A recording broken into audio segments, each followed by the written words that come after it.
Hello, everybody, and welcome to the bunker. It's time for Coffee with Bill. Let's see what we got. Big news, good news out of Washington, D.C. The Department of Justice has dropped all charges against General Michael Flynn. Flynn was a Trump confidant, and the Democrats targeted him in their quest to frame Trump with the fake Russia collusion stuff. James Comey and Peter Strzok hauled Flynn in for questioning and then manipulated him into giving contradictory answers to their complicated questions. Then they told him that they would prosecute him for it if he didn't turn against Trump. But General Flynn, being a man of honor, stood his ground, and so the fake prosecution began. And if internet scuttlebutt is to be believed, the Comey FBI then threatened to do the same thing to General Flynn's family unless he pleaded guilty. And that is why the general took a guilty plea. Well, now a good man has been exonerated. It's now time to go after the villains who attacked him. Democrat Congressman Jerry Jabba the Hutt Nadler has been all in for framing the president, and he had this to say about it. He called the decision outrageous. He says, "A politicized and thoroughly corrupt Department of Justice is going to let the president's crony simply walk away.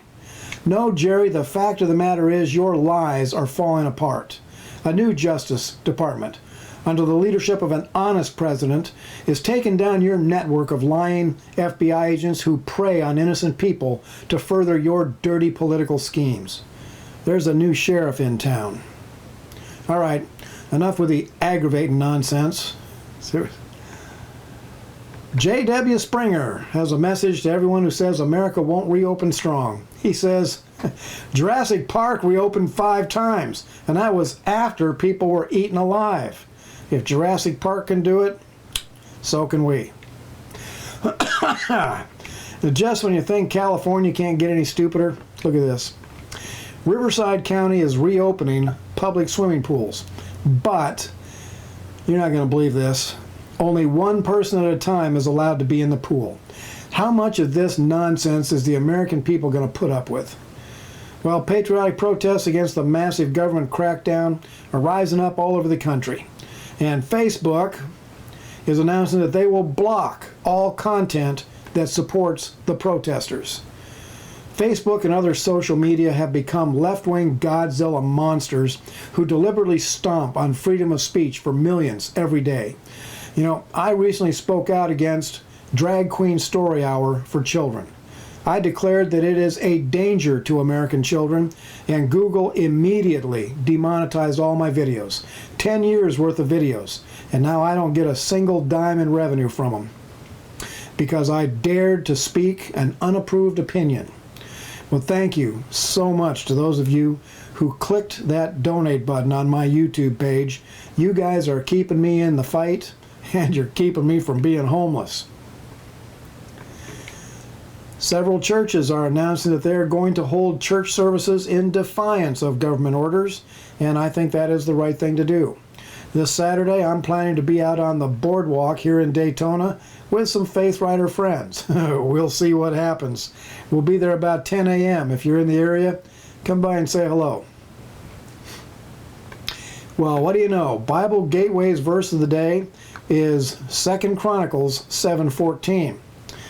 "If my people who are called by my name humble themselves and pray and seek my face and turn from their wicked ways, and I will hear from heaven and will forgive their sin and heal their land." Now, not everything in the Hebrew Scriptures applies to Christians or to the USA, but because genuine Christians are born again through faith in Jesus Christ, we are definitely people who are called by His name. So yes, this scripture applies to us and to the USA. Sibeli Capizzuti posted this. She says, "The welfare of humanity is always the alibi of the tyrants." That's a quote from Albert Camus. And you watch. Every morally corrupt policy the Democrats try to force on us, they will say is for our own good. And here's one from Breitbart. GOP leaders present strategies for reopening Congress. Strategies? You got to be kidding me. How about this one? cut off their paychecks just like they have done to millions of Americans. That is strategy. And let's end on that high note there.